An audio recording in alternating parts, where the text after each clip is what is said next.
GS ज्ञान कोश पे आज आपको इलास्टिसिटी और प्लास्टिसिटी और स्ट्रेस और स्ट्रेन के बीच में डिफरेंस बताऊंगा और कुछ प्रैक्टिकली एग्जाम्पल देकर, जिसके कारण मैं कोशिश कर रहा हूं कि आपको अच्छे से अच्छे तरीके से समझाया जा सके साइंस को भी। तो जैसे देखिए कि ये एक रबड़ बॉल है। अगर एक रबड़ बॉल के ऊपर अगर आप बल लगाते हैं ना, तो उसकी आकृति में परिवर्तन आएगा।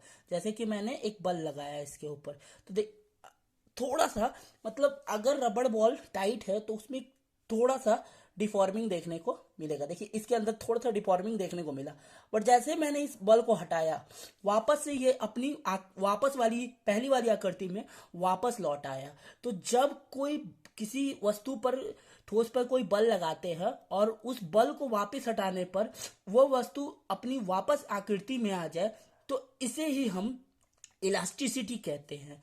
और प्लास्टिसिटी किसे कहते हैं? जैसे ये हमारे पास एक बोतल है, जब हम इस बोतल को प्रेस करेंगे, जब इस बोतल को हम प्रेस करेंगे और ये बोतल ये बोतल जो है वो बल को हटाने पर अभी भी थोड़ा थोड़ा दबा हुआ है। देखिए बल मैंने हटा दिया, बल हटाने पर भी ये देखिए थोड़ा थोड़ा दबा हुआ है ना, तो ये आप वापस अपनी आकृति पर नहीं आ पाता है। उसे ही हम कहते हैं प्लास्टिसिटी। ठीक है, तो बताइएगा कि आपको इलास्टिसिटी और प्लास्टिसिटी क्लियर हुआ या नहीं। आपने डेफिनेशंस में सुने होंगे कि जो स्ट्रेस होता है वो इक्वल टू होता है फोर्स बाय में पर यूनिट एरिया।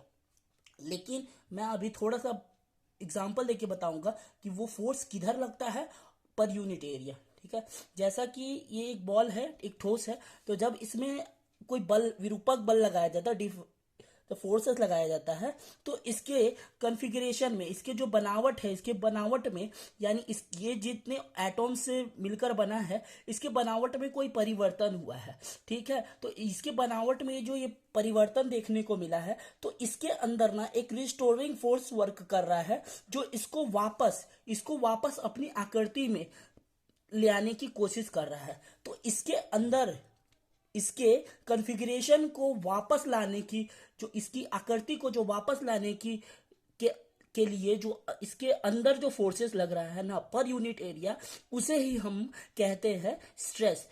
इसी अंदर रिस्टोरिंग फोर्स को हम लोग बोलते हैं प्रत्यान बल बाय में पर यूनिट एरिया, जिसे हम फोर्स बटे में एरिया कहते हैं।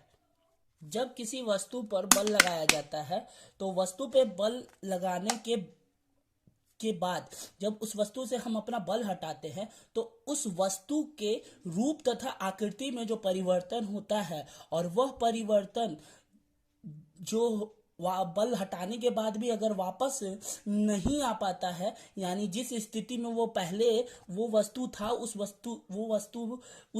स्थिति में अगर वापस नहीं आ पाता है, तो उसे ही हम स्ट्रेन कहते हैं। स्ट्रेन जो होता है, यानी इस वस्तु के अंदर आए वाली विकृति ही है स्ट्रेन। ठीक है ना, तो स्ट्रेन जो होता है वो 3 तरीकों से विभाजित किया जाता है। स्ट्रेन जो होता है, एक तो लॉन्गिट्यूडनल लगता है, यानी लंबाई पर लगता है, एक वॉल्यूम पे लगता है, और एक शियर स्ट्रेन लगता है। ठीक है, लंबाई वाला जो स्ट्रेन होता है वो लंबाई, ओरिजिनल लंबाई बराबर जो चेंज वाली लंबाई होती है वो बट्टे में होता है।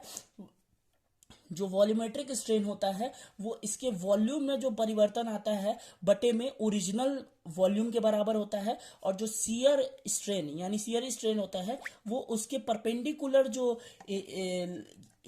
परपेंडिकुलर जो लाइन होता है उससे अकॉर्डिंग जो अपर सरफेस का जो शियर होता है उसके बराबर होता है।